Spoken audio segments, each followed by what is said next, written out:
Powered by the Inside the Birds podcast. Now, live from inside the Matt Black Kia Studios. This is Football at 4. And Football at 4 is powered by the Inside the Birds podcast. It's brought to you by Bet365. Whatever the sport, whatever the moment, it's never ordinary at Bet365. Mike and Ryan, Geoff Mosher from InsideTheBirds.com and the Inside the Birds podcast is going to join us to talk a little bit about the Eagles and the Bills and the Chiefs and everything that is happening around this team at 9-1 as we enter Thanksgiving. Geoff Mosher, happy Thanksgiving to you. We start off there, my friend. How are you?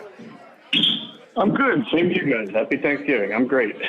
Well, it's good to have you. We missed you on Monday, my friend. And, of course, you take a look at this team and what they did on Monday night. Let's get your thoughts on what you saw Monday and some takeaways from this team getting to 9-1 in the fashion that they did on Monday night.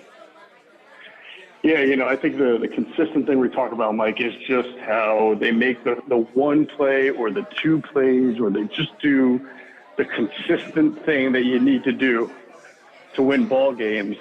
And on the same side, you see how hard that is for anybody that you play. Other teams do that too. The Kansas City Chiefs are a really good team. They couldn't catch the ball, right? Dallas Cowboys, good offense, had 1st and 5 2 games ago. Couldn't punch it in, but the Eagles always find a way to do what the other team can't do. And to me, that speaks to, I think we've talked about this, just being mentally tough. Obviously, they're talented, but what separates them from the pack is really good coaching. They don't beat themselves very often. They're mentally tough, and they're very resilient. Yeah, resiliency, I think, is something that you guys touched on the post-game show the other night, which was the fact that this team finds different ways. They do things, one week they do it like this. And we were talking about earlier, is this team disrespected or are they misunderstood? Really, I mean, is it a disrespect when you talk about this team? Is it a misunderstanding? Because, 1 week, what are you complaining about? Well, their secondary is not very good. Well, then the secondary cleans things up. Well, what are you complaining about? Well, they don't run the ball all that well. All right, this week they run the ball. Well, what are you complaining about? Well, they missed this. They don't do that. So is that part of the resiliency that you're kind of talking about? It is, Mike. I think where people miss the mark is just how talented they are. I mean, none of this discussion happens, right, without a discussion of how talented they are. Offensive line, defensive line, quarterback, wide receivers, especially running backs, really good. And that is really what enables them to compete with any other good team in the league. But what sets them apart is what we talked about, that experience that they've had since last year, that resilience, the coaching they're getting, the lack of mistakes they make compared to their opponent. And that's where I think maybe – see, the Eagles have won, 6 of their 9 games or something like that by one possession. So every game kind of looks close at the end, and maybe people think that because of that, because they're not just blowing people out, that they're not as good or they're getting lucky or, the other team falls on itself. But I don't think that's the case. Last year they had a lot more one-sided wins than this year, and that's where I think maybe people looking from afar miss the mark. They think, well, this isn't the same team. They're not blowing anybody out. They only win by one possession a lot of times. They've been lucky. But you have to really start with being good enough to be in all these games. There's a rainy game. It's Monday night. It's on the road against the defending Super Bowl champs, and they're down 10, and they win that game. So that doesn't just speak to the other team falling all over itself. That speaks to the Eagles making that happen and having that resolve on top of the talent that they already have. Yeah, there's been some criticism, Moshe, on Jalen Hurts and the offense and how it looks stagnant at times. Brian Johnson's been under fire, and I did see that Jalen Hurts was asked on some fan criticism regarding Brian Johnson and his play calling, and he of course defended him, and he said, "Listen, never get too high, never get too low. That's Brian Johnson. Keep the main thing the main thing." So just talk about that relationship, quarterback, offensive coordinator, and although it's ugly at times, the resiliency and the character and the wins speaking for themselves.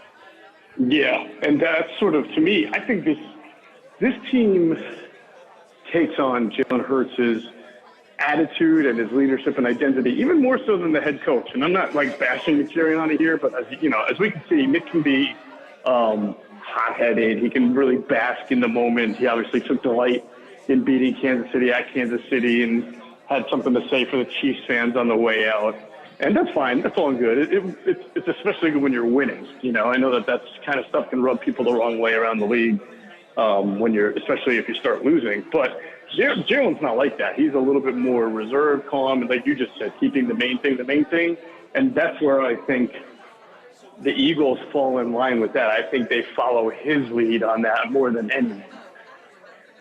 The defense for the Philadelphia Eagles, you can say the Chiefs missed opportunities. Mahomes missed some throws. They dropped plenty of passes. But, talk about this Eagles defense coming up with a timely interception and, doing their job on Monday and, looking pretty good as a group, I would say, and, playing a big role in these 9 wins.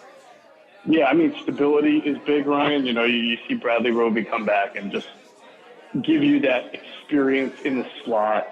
They still made some mistakes on bunch formations. They still have some switch-off issues, but when you have somebody back there who knows what they're doing for the most part and it allows the defensive coordinator to do what he wants to do without worrying about certain matchups, that just adds to the mix. And they were able to play a lot more dime, having Bradley Roby back and having Eli Ricks and, having those 2 extra and Job and, extra corners to be able to do that and match up against Kansas City. And you're right, the interception was big, but really the fumble that Roby caused, jarring the ball out of Travis Kelce's hands was even bigger. And that was really the turning point of the game. As you saw the defense really sort of hunkered down in the second half. They didn't get beat and edged and outflanked against the run as much as they did early on. And that's what makes we know the Eagles defense and the secondary especially has holes, has warts that they try to cover up on a weekly basis. And that will continue throughout the rest of the year. But when you can make a turnover like that, or when you get an experienced player back at a position that you need and depth, maybe Justin Evans will come back at safety and give them more depth there, then your defensive line can kind of do what it needs to do to compensate. Geoff Mosher from the Inside the Birds podcast, Football at 4.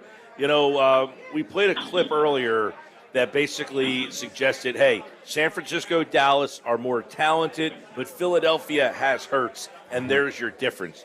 Do you prescribe to that those 2 teams are, in fact, the more talented teams, but Philadelphia has the better intangibles? You know what, man? I think all 3 of those teams are really on the same level of talent. Like, I don't know. The Eagles have a better offensive line than the 49ers, in my opinion. I think the Eagles are deeper on the defensive line than the Niners and the Cowboys. I'd say the Cowboys are a little bit deeper than the Niners in that regard. I mean, you can go through position and match it up. I just think those 3 teams are all very evenly matched. But the depth of the Eagles overall in key spots has helped them, whereas you saw the Niners had some injuries earlier in the year, or just a month ago, lost some games because of it. The Eagles have been able to compensate when a guy like Dallas Goedert goes down, when a guy like Avonte Maddox has been lost for the year. So the depth doesn't win you Super Bowls; it wins you games in the regular season, right? Because when it comes down to the Super Bowl, it's basically your 11 on the field versus their 11 and vice versa, offense and defense, and whoever has the best 11 at that moment matters. So I don't think depth is as important in the Super Bowl as it is just getting through the regular season. And that, to me, is where the Eagles on the offensive and defensive line are able to withstand adversity where other teams, and of course a tight end because of their pass catcher depth, where other teams would struggle there. Yeah, let's, because it's a short week and we're short on time and everything, let's kind of fast forward real quick to Buffalo. We asked earlier, does this feel kind of trappish, This was a Buffalo team many people thought was a Super Bowl contender. It hasn't happened for them so far. There's been a lot of questions about them. They fire their coordinator. You win on Monday night, in a game that Super Bowl rematch. All the reasons. And San Francisco, who has been just talking all offseason about that game. And then this game kind of falls in the middle. Does it feel kind of like, this could, be a spot for them where they might struggle a bit? 100%. I absolutely do. I think Buffalo is a good team that people just love to make fun of when they lose and act like they're, especially in Philadelphia, because of this whole, this weird Josh Allen, Jalen Hurts thing, which it's mind-boggling to me. When Josh Allen has a bad game, it's like Jalen Hurts fans just want to point that out and say, how come when he has a bad game they say he was regressed, but when Jalen Hurts does it or Josh Allen does it, they don't say that same thing? And I'm like, just Google Josh Allen regressed. After every lose, they say that about him. But I still think he's a really good quarterback, and I think the advantage the Bills would have, say even over the Chiefs, is that their receivers catch passes. Patrick Mahomes has struggled all year trying to find guys to catch passes, but Dalton Kincaid, of course, Steph Diggs, of course, Gabe Davis, those guys are shorthanded, and they catch passes, and Allen's a tough guy to bring down, as we see, and he makes a lot of second reaction plays. So I don't even call it a trap game. I just think that even though Buffalo is banged up on defense, which is going to enable the Eagles to score a lot of points too, I do think Buffalo can come into the link if the weather's decent and put up, 25 to 35 points because they're that good offensively. How does it set up for the Eagles offensively? There's been plenty of criticism and questions surrounding the Eagles' ground attack. Is this a game where it sets up more for that, or are the Eagles just going to keep doing what they're doing? Just talk about the matchup and what you anticipate the Eagles doing against this Buffalo defense, Moshe.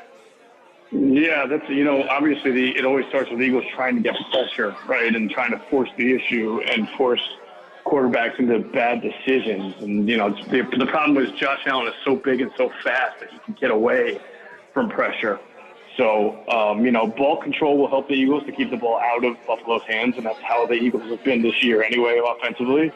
And when they do have to play defense, and, they're going to have to still continue to do a better job switching off, playing those bunch formations, playing that motion, because Buffalo's going to bring that. And I do think Buffalo's, at least with one game so far that we've seen with Joe Brady calling the shots, does look like they want to run, does look like they want to get the short game involved a little bit more and stop having it be such a feast or famine offense that it has been. But, the game plan is always clear. If you can get Josh Allen to try to be a cowboy and make 4 or 5 bad throws and pick him off, that's how the Jets were able to beat him, how a couple other teams got him this year, then the Eagles can do that too. Geoff Mosher, everybody, from the Inside the Birds podcast, InsideTheBirds.com. Of course, football at 4 here on the Sports Bash. Moshe, have a happy Thanksgiving, man, and we'll look forward to getting you back on next week. Happy turkey, guys. See you soon.